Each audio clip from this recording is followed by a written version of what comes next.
Olá, amigos ouvintes, tudo bem?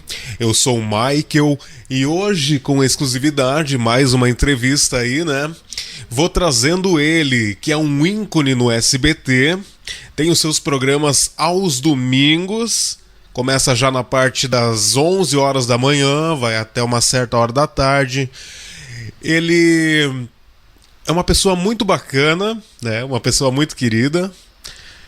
Eu estou falando de Celso Portiolli, ele que apresenta o Domingo Legal no SBT, e agora eu, Michael, vou fazer algumas perguntas para ele, vou entrevistá-lo, e você aí vai poder acompanhar então esta entrevista.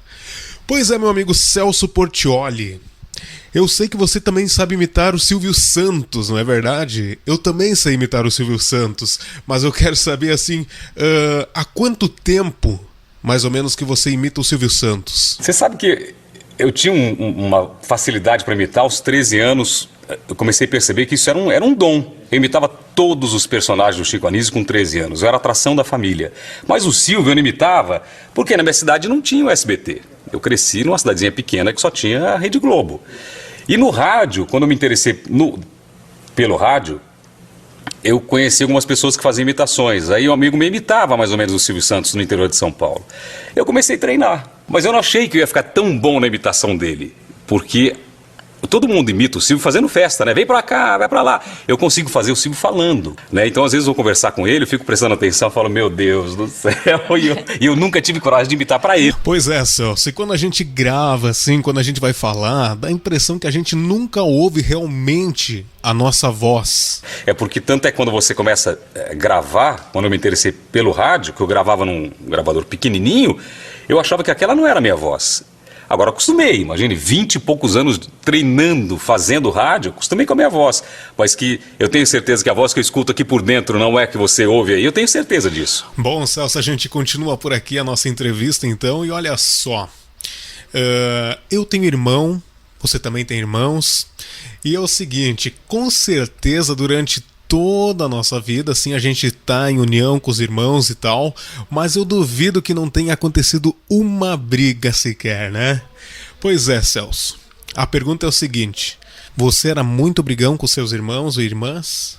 Fala pra gente. Olha, de brigas que eu lembro, eu briguei muito com a minha irmã mais jovem, com a irmã caçula, que é 2 anos mais velha que eu. Ah, tá. Que eu me lembro das brigas com ela. Com os outros, não. Eu era paparicado pelos mais velhos. Agora, como ela tinha mais ou menos a minha idade, eu briguei muito com ela, muito. E meu pai era um cara assim, que ele entrava em casa, quando ele fazia silêncio dos dois. Acabou. Era uma coisa incrível, assim. Agora, briga mais com a minha irmã mesmo. Mas eu era muito tímido. Muito tímido. Eu era muito quieto. Até hoje eu sou tímido. É, médio, né, Celso? As pessoas não acreditam. Eu, quando pego o microfone, que eu tô com o meu microfone na mão, no meu cantinho, eu consigo me soltar. Agora, fora do meu ambiente, eu sou extremamente tímido. É, mas para um cara tímido, então, aí, digamos que você escolheu, assim, uma profissão bombástica, né? Eu não sei por que eu me apaixonei pelo rádio, mas eu não imaginava fazer televisão. Eu tava escondido atrás do microfone na emissora de rádio. Bom, Celso, voltando um pouquinho no passado, assim, falando em questão de rádio, você falou que era fissurado em rádio, que você adorava o rádio. Me diga, que tipo de música você ouvia na sua casa, por exemplo? Na minha casa, por incrível que pareça, não tinha muita música, não lembro de rádio ligado em casa. A lembrança que eu tenho de emissora de rádio, meu pai ouvindo, é quando ele tinha uma fazenda e ele ouvia a rádio Tupi do Rio de Janeiro, isso já no Paraguai, eram ondas médias. Me lembro até hoje da Turma da Maré Mansa. E meu pai ouvia a super rádio Tupi de madrugada, e eu ia com ele e ouvia a primeira lembrança que eu tenho de rádio devia ter 10, 11 anos. Muito bem, e agora me diga o nome dos seus irmãos. Começar de cima para baixo. O Hélio, o mais velho. Não, a Edna, Hélio, a Célia, Elza, Mário, Maria, Silvia, Sérgio, Cláudio, Cláudia, Edmeia e eu. Yunis Portiolli, é aquela mistura árabe com italiano. O que mais dominava na sua casa? O quibe ou a macarronada? Pela alegria dos meus irmãos, pela alegria da família, pela maneira de se comunicar mexendo as mãos, de dar risada alta, eu acho que italiano. Muito bem. E Celso, do que você gostava de brincar? Eu sempre gostei de inventar, eu sempre fui muito criativo. Eu inventava os meus brinquedos, eu fazia os meus brinquedos. Eu sonhava em fazer máquina de fliperama com bolinha de gude, com preguinho. Eu gostava de inventar os meus brinquedos. Eu sempre fui muito criativo, sempre. Me lembro dos brinquedos que eu ganhava. Eu ganhei aquele Gênios, que agora está voltando. O meu Gênios era todo adaptado. Eu tinha colocado botão de volume, botão de dimmer na luz, e eu muito novo, eu gostava de inventar. O meu radiogravador que eu treinava era todo modificado, e eu gostava. Então eu gostava da parte mecânica, da parte de engenharia eletrônica. Bacana. E você treinava o que, Celso? Locução. E com que idade você começou, Celso? Eu com 14 anos eu comecei a treinar. Eu gravava em média 5, 6 fitas por dia. As pessoas achavam que tinha um rádio amador na minha casa, porque eu falava o dia inteiro. Mas o que você falava? Eu imitava todo mundo, imitava os locutores de AM, locutores de FM, eu narrava futebol, tudo que tinha no rádio eu ouvia e queria fazer igual. Então, pelo que eu pude concluir, Celso, você imitava locutores, então o seu ídolo era um locutor. Sim. Quem? Eu tive 2, Jimmy Hall, que foi um locutor de FM em Curitiba, fez muito sucesso. Bom, Celso, eu sou locutor de FM também, você sabe disso. E como é que o locutor de FM faz, assim? Você acha que é tudo igual? Locutor de FM, todo mundo diz que fala tudo igual, né? Que vergonha, eu faço programa ainda hoje, hein? Na época ele fazia um negócio, ele era carioca, e Curitiba tem um sotaque muito forte, curitibano. E ele era carioca, então ele falava... Você ouviu a mais tocada aqui na Rádio Antena 1 e tal. Eu achava o máximo aquele sotaque. E eu imitava o Jimmy. Só que todos os testes que eu fiz imitando o Jimmy, eu reprovei. Depois surgiu na minha vida uma pessoa chamada Julinho Mazei. Já ouviu falar, não? Claro, já ouvi falar sim. O Julinho Mazei foi o melhor locutor de FM do Brasil. Ele fazia programa dos Estados Unidos. Era locução americana, locução rápida. Aí eu misturei o popular com a locução rápida, que eu gostava. E eu ouvia o dia inteiro o Julinho imitando o Julinho. Vai lá, fala pra gente. Só tem que ter trilha, tem que falar alto, mas Ai, meu Deus do céu.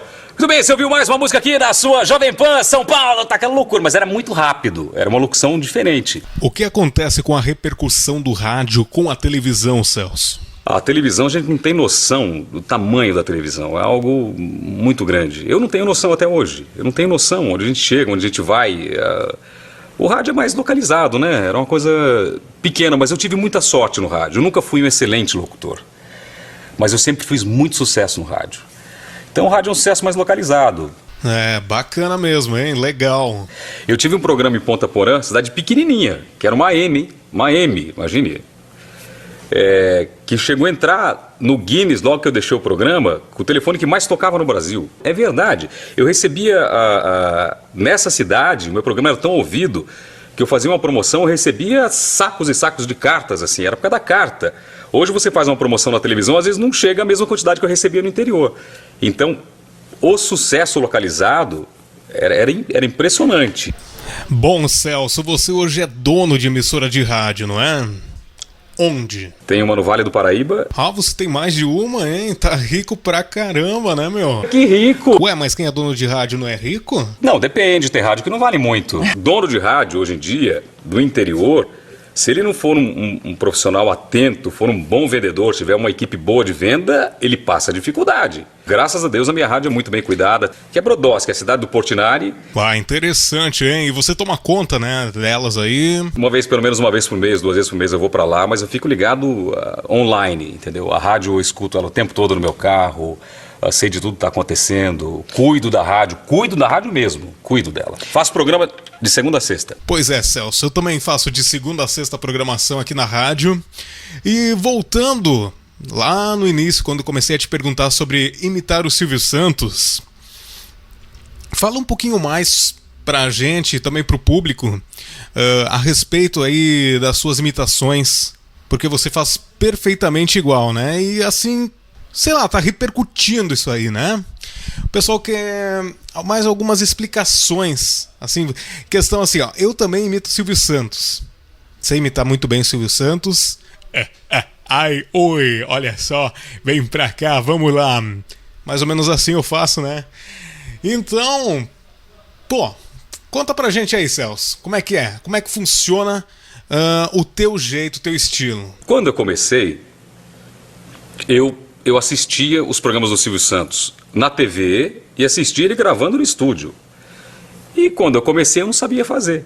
eu fazia os meus shows de rádio, meus programas de auditório em cinema. Quando fui para a televisão, eu me inspirei no melhor. Mas com o tempo, isso você vai perdendo. Aconteceu comigo no rádio. Eu me inspirei em 2, Julinho Mazei e Jimmy Hall. Hoje eu tenho meu estilo. Na televisão a mesma coisa. Agora, o Silvio Santos, ele veio do rádio. Ele tem a voz de locutor. E todo locutor, o pessoal fala, todo locutor fala parecido. Hoje eu tenho meu jeito de fazer, mas essa comparação vai ser eterna, eu acho que vai ser eterna, sempre vão falar. Legal demais, Celso, e olha só, a produção me passou aqui a informação que você fez aula de canto. Por que você fez aula de canto? Porque eu queria aprender a falar melhor. O locutor tem um defeito, o locutor de rádio, quando você começa errado. Você põe a voz no lugar errado, você quer falar grosso. Oi, rádio tal, não sei o quê, aí você fica falando na garganta, errado, aí você fica rouco, você não consegue entonar. Não consegue, você faz tudo errado. Eu fui fazer aula de canto para aprender a falar, aprender a rir, aprender a tossir, aprender tudo. Eu tinha que cantar, eu não conseguia cantar. E será que isso não tem a ver com a sua timidez, Celso? Eu sou tímido de verdade, de verdade. Hoje eu superei muita coisa, mas na escola, pedia para ler, eu perdi a voz. Programa de rádio, a primeira vez que abriu, que acendeu a luz no ar, eu comecei a ler a frase, no meio eu perdi a voz. E a questão assim, Celso, como é que você entrou no SBT? Nesse meio tempo, um amigo meu, coincidências, né? O universo conspirando a favor. Um amigo meu de Ribeirão Preto, Joaquim, que morou comigo numa república, era operador de áudio, que eu tinha morado com ele em São Paulo também, quando eu vim para São Paulo com 21 anos trabalhar na Rede Bandeirantes de rádio, ele estava aqui. Depois eu fui embora ajudar meu pai.